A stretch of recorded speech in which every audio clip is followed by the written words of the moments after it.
Good morning. How are you doing today? Feels so good to be back.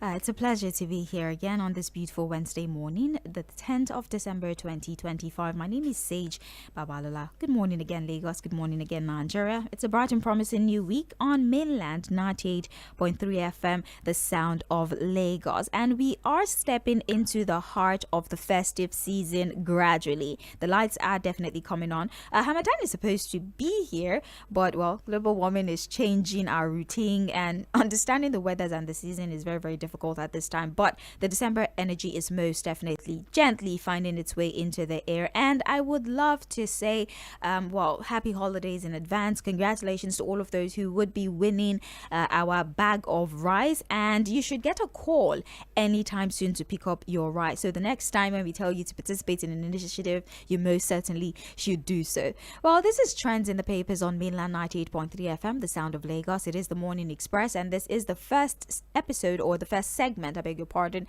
of the Morning Express, where we look at our dailies, we look at the stories that have made it to the front pages. If we need to flip over, look at center page stories, we do that to give you more clarity on the issues. But again, I would like to tell us or remind us of all the wonderful initiatives that we have for you as we step into the month of December, as we step into the festivities proper. I already had mentioned that congratulations to all of those who will win themselves a bag of rice. You will be contacted, you will be called upon, and you can tell us when is a decent time for you to come get your bag of rice. We also have an initiative for our kiddies. If you listen to Kiddies Brain Teaser this morning, we had Lady Mo make the announcement there would be a competition among our superstars. It's our Christmas edition of Spelling Bee. So we would have 3 major contenders from Kiddies Brain Teasers who would come live spelling bee. Let's see who has the better understanding of English language among our superstars. They're all superstars, and the winner will take musicians. So if you're a music artist, you're an underground music artist, you're looking for your big break, and you want people to see you and hear you, well, we have a Christmas initiative for the buzz. All you have to do is submit your song. Please, a radio edit of your song. Submit it to info@mainlandfm.com. We would select the top 20 songs and we would ask the public to vote. Now, we'll have 3 winners. The first winner would have 1 month of airplay and will spend time with their favorite celebrity. The second runner-up would have 2 weeks airplay and once. Good morning again, Lagos. I'm Sage Babalola. Fuadside will join us in just a few minutes as we begin to flip through the pages of our dailies. A lot have indeed happened within the political scene, within the economic scene, and we want to provide these insights. I said before, will join us for more insight into the stories, and I believe we already have him online. Fuadside, I do feel refreshed. I'm fine. How are you doing? I'm okay and good. It's nice to know you back and better. Okay. So, you say it like it's a threat, as if all the work that you do not do when you're on leave, you come and do it now. Please. Yes. Fuadside, do you have any... Yeah,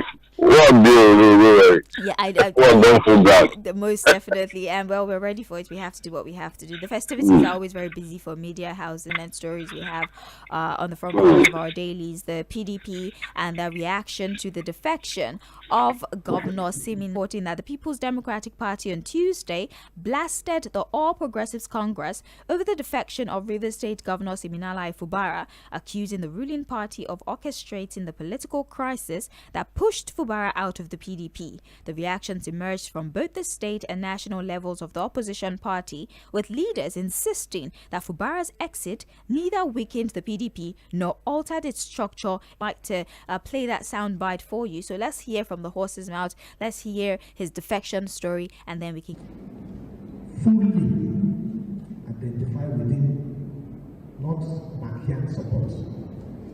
So we have taken that decision today since we've gotten the pass. Everyone here who have followed me, who have suffered with me, our decision today, this evening, we are moving to ABC. Condemn.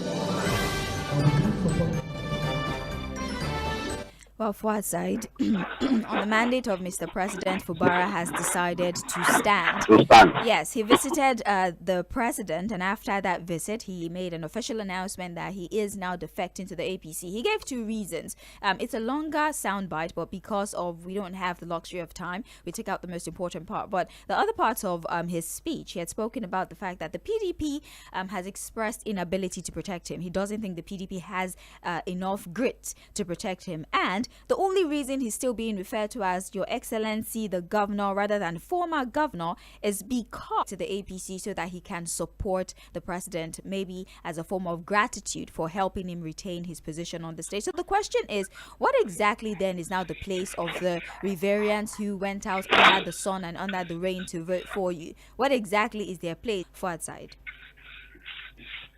This, I was hoping that you would just ask me what I think about this defection. What do you think about it? Now bringing in the issue of the people who voted for him, it matters. Again, how these guys emerge as governors, senators, and all of that. We all know, the Godfather is Fubara was going to eventually do this. I told the Mo that look, it was a matter of when, not if, because what will happen again.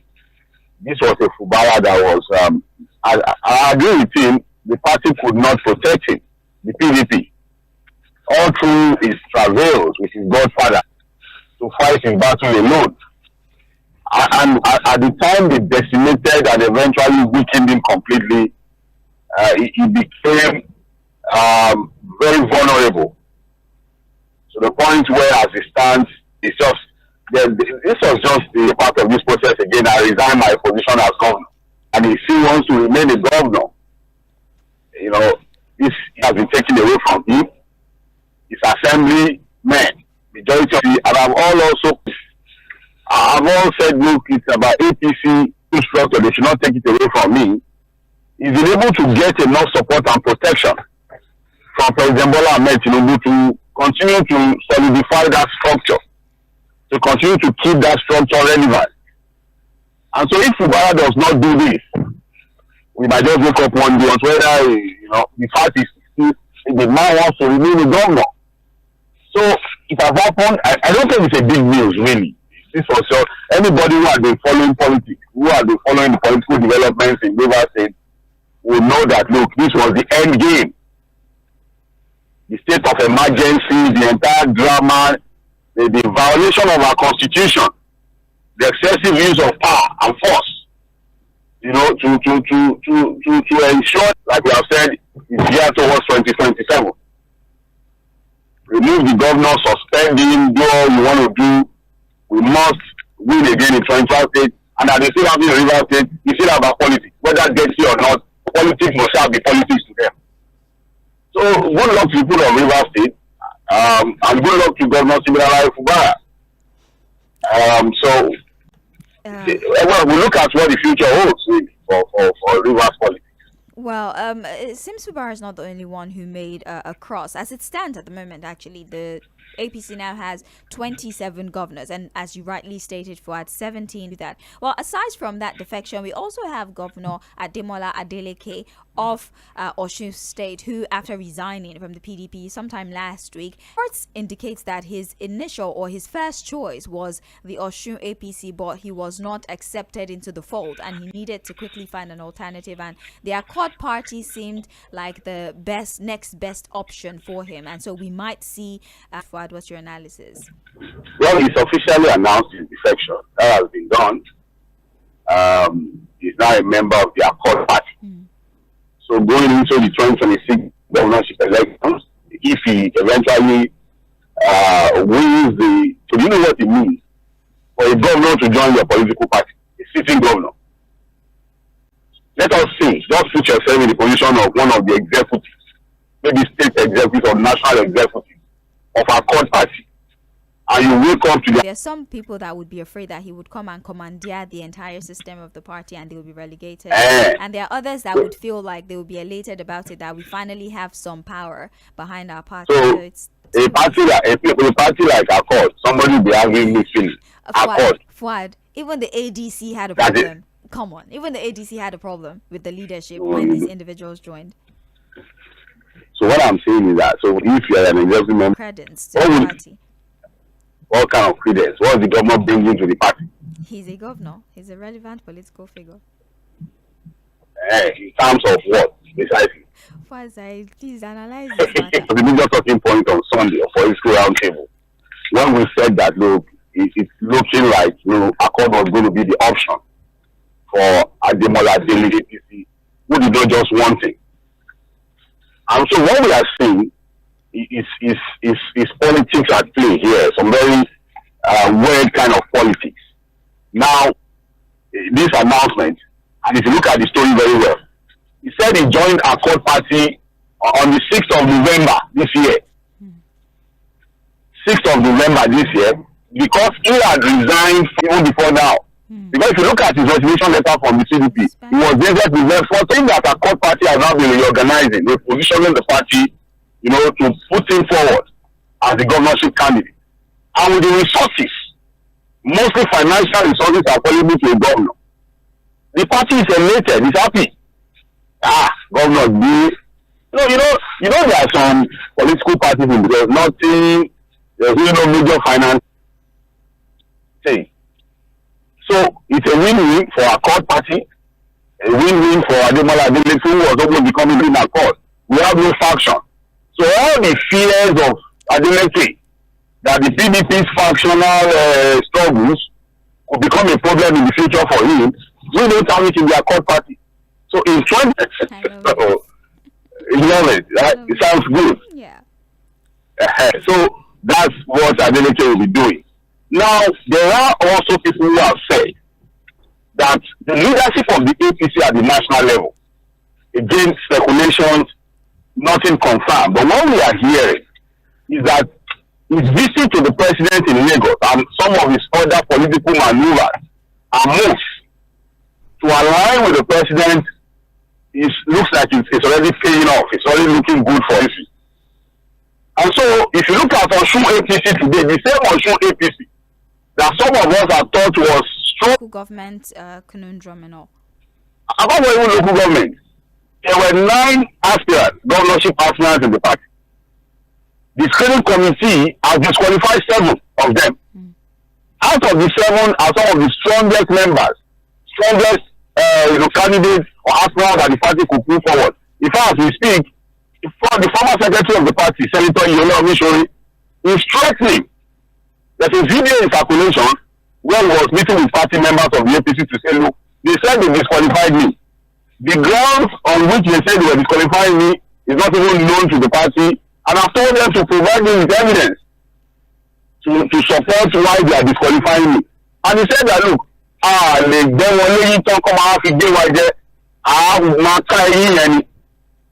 of marine and blue ocean economy. That he is the one orchestrating this idea of pushing them out of the party, and that the idea is to weaken the APC in Osun State to allow the Tğᴇ to have a second term.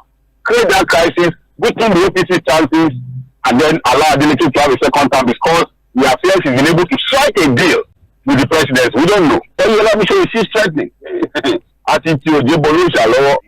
sure people understand what I'm saying. Sorry to have non-Yoruba speaking listeners. But interesting politics ahead in Osun State, if you ask me. What will be the options for people like Yᴏᴜᴜnᴜ, for example? What will happen to APC if when they eventually decide to hold their primaries, which must happen in December? Accord, most likely, it's probably going to be a consensus to adopt Adeleke as the candidate of the party. I think for now, for my projections and what I'm saying, from what we've gathered so far, the projections we have ahead of us.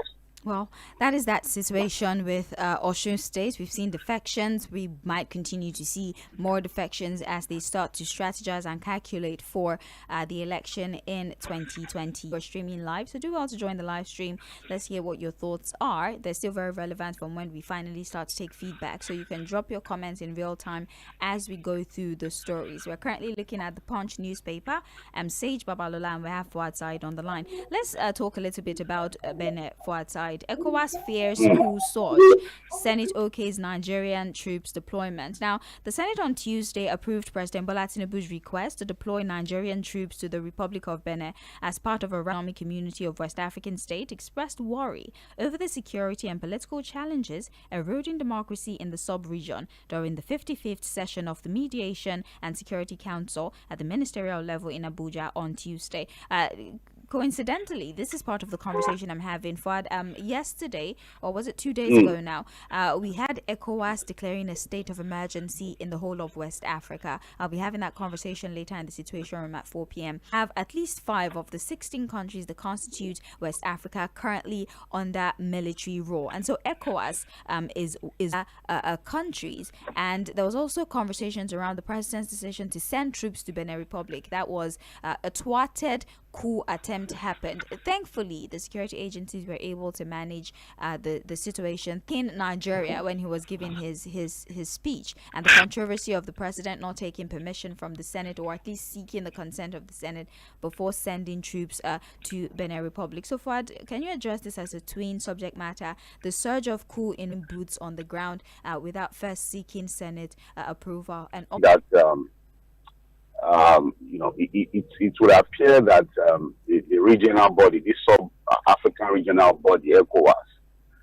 wants to continue to live in denial about the realities of democracy in West Africa and Africa at large. Because again, we are talking about ECOWAS, so we leave it to the sub-region. We just limit ourselves to talking about ECOWAS. Now, there are 16 countries in the entire. One of them looks a bit suspicious. That look, an outgoing president himself is even the one that is bringing in the military.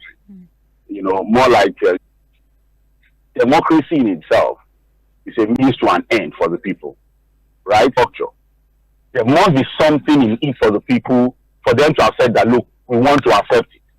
For example, Nigerians did not go all out to chop koboko, to be tear gassed, beaten, imprisoned, killed, to send the military back to the barracks, only for us to have a defective democracy or a civilian rule that is almost. And the entire struggle was for us to have a government of the people, by the people, and for the people. For the people means that whatever the government now does will be for the prosperity of the larger Nigerians with this our democracy. And it's not just limited to Nigeria. Go across the entire West Africa and extend it to other parts of Africa. In countries with your monarchy, a lot of them are even doing far better than in African countries where they say, look at the story of Morocco, for example. What kind of government do practice there? And if you're looking at one of the most successful, one of the most prosperous nations in Africa today, you begin to look at Morocco. If that's a country that is not even being positioned to in the near future own the World Cup, because in reality that is not what democracy is about. Democracies where you have secret leaders, where institutions are weakened, where electoral processes are manipulated, where they want, and then they come out and they will condemn military coup. What we are saying is that the leaders of Africa, West Africa, must first lock themselves up in the room to say, look, so long as we continue to have this defective democracy all over Africa and West Africa, this idea of military incursions will continue to happen. That's what we're saying. You cannot pretend that what we have in most of the countries in West Africa and Africa alike is democracy. How can the one we have in Nigeria, can we call it democracy? The reality. This jumpology, this defective, this dictated democracy that we are facing in Nigeria. So for ECOWAS, if they like, let them tell themselves the truth. If they like, they should continue to live in denial about it. But the reality is that you cannot continue to have this defective democracy and not make it attractive for the taxi boys to want to strike. And then for the issue of the president, again, yesterday, and I think we need to please appeal to a lot of our listeners, eventually when we even open up our phone lines. This platform is here to educate and inform, not to begin to align ourselves with your sentiments and emotions. I saw that she kept on trying to explain to people yesterday that there are constitutional provisions in the 1999 Constitution and the Nigerian Constitution that allows the president to do a full deployment of troops and then eventually now inform the Senate for approval. All of it comes out there, what else do you want to hear? This is about this thing debating is to know whether what happened in the Republic was enough to see as a threat to our own national security. And now what he has now even done is to inform them about what happened and now seek further permission, which has now been approved by the Senate. The coup seems to have been thwarted. But things are still a bit fragile. Most of the coup plotters have not been completely arrested. They say they are on the run. But there seems to be a lot that is still happening in that country. In fact, President Patrice Talon, as we speak, is still not moving freely. He's still being a bit cautious. Because we see in countries where there was a coup, thwarted, and there was another coup.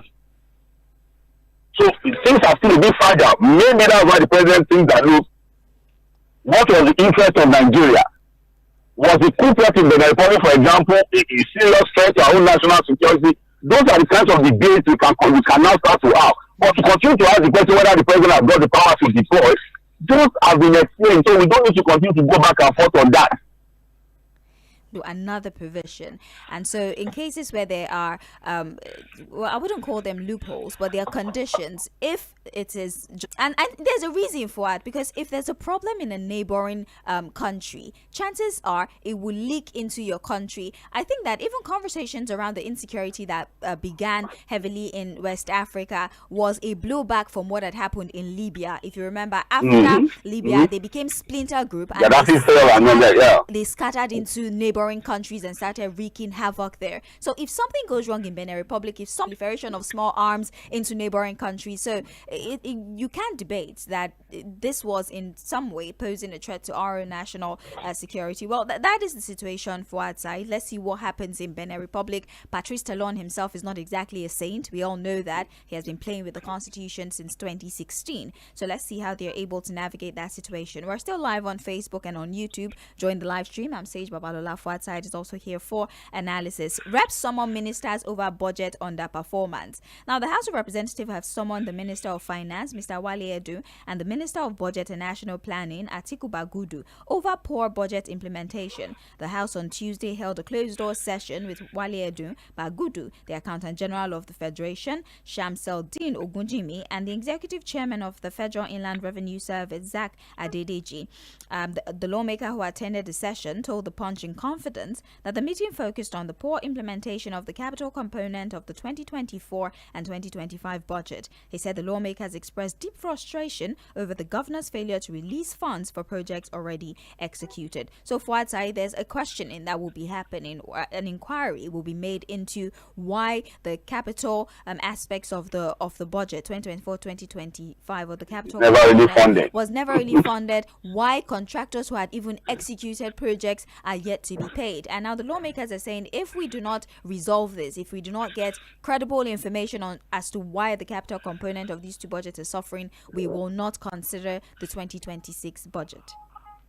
Well, yesterday there was a report that is a directive already to MDAs and power setters that about 70% of all their capital projects in 2025 should be moved to 2026. So they should not introduce new projects. Yeah. So basically, we are moving all our capital composition parts of the budget, a larger part of it, because we are doing 70%. You could well just mean that you really do not even fund anything. Because even the ones you fund, it probably have not even completed them. So that's why when you check our budget, you see ongoing projects, they never end. So you now have situations where budgets are running into budgets, and that's even the reason why you have a duplication of projects, because it is now captured in multiple budgets. Unfortunately, we are also running budgets into budgets. See, as we speak, my mind tells me that even in 2023 budget, some elements in 2023 budget are still running. 2024 is still running in 2025. 2025 will run into 2026. We are now doing what you will call a carryover. Except about 2026. So, and that's a very valid question from the House of Reps. That look, this is a time that we should be having better budget performance, a more improved budget implementation in terms of funding of the capital composition. The promise of removing subsidy, removing that, making more money for the government is that look, we can now be able to attend to some of these infrastructural gaps without necessarily having to continue to borrow. We are borrowing more now, We have more money now, sourced from all sources, but yet we are still not able to fund what you can even consider the most critical part of our budget, which is the capital part of it. Well, that's where you fund your infrastructure. So, second question, let's see whether when the Minister of Finance and Minister of Budget comes up, to answer these questions, there will be better explanation as to why we are making more money, why we are borrowing more money, but yet we are still not able to fund the capital composition of our budget. A lot of questions around that issue, if you ask me. Well, speaking of probe, there's still the issue between the governors and NNPC. Tension rise over alleged 42 billion oil revenue shortfall. The renewed clash has emerged between the Nigerian National Petroleum Company Limited and Periscope Consulting, the audit firm hired by Nigerian Governors Forum to examine an alleged under-remittance of oil revenue totaling 42.37 billion, about 12.91 trillion to the Federation account between 2011 and 2017. Because of our time, we don't read verbatim into the story. Summarily, as you know, there's been some sort of audit of revenue generating ministries, departments and agencies, and how well they have stock to view the Periscope Consulting, the firm who's in charge of the auditing, is saying that between 2011 and 2017 the NNPC did not remit up to the tune of $42 billion in oil revenue, and then there's a shortfall, although the NNPC has put out an official statement debunking the report or debunking that audit that is a $42 billion shortfall. And what is saying that look, trillions of naira were never remitted.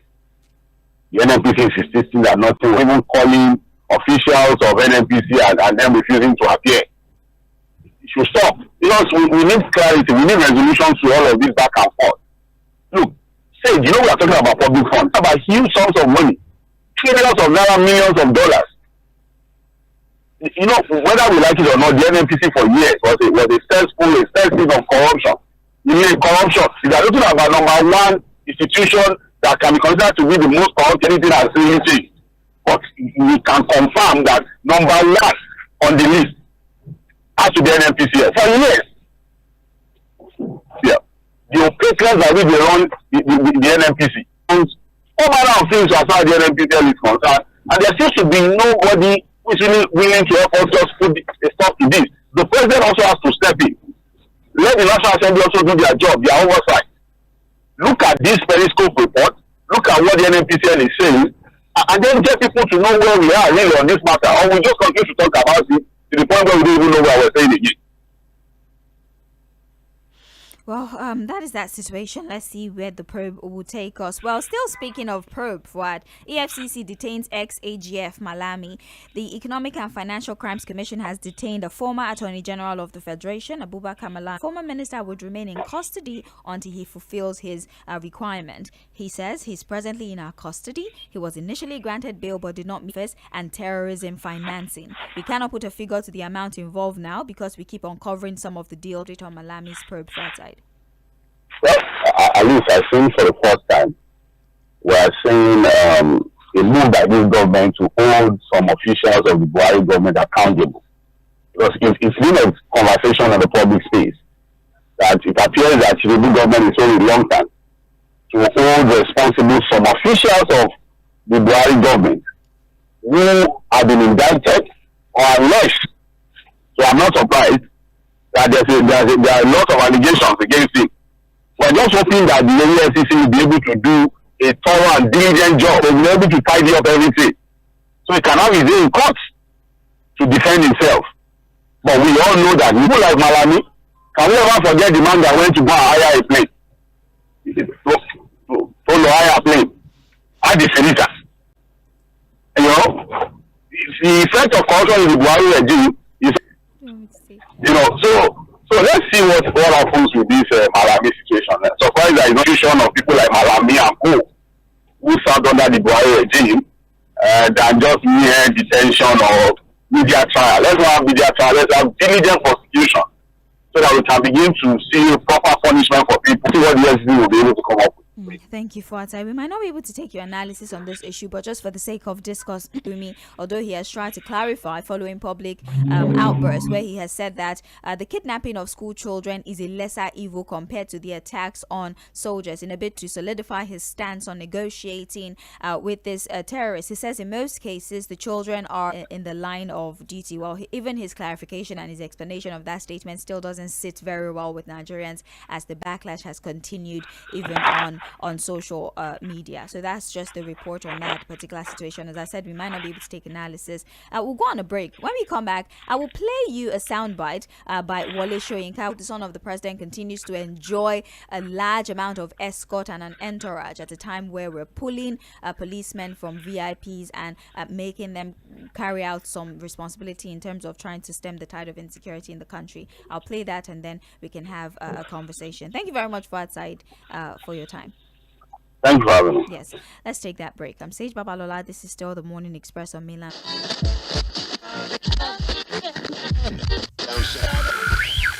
You're listening to Mainland 98.3 FM. Are you planning to hop on a plane to visit family and friends anytime soon?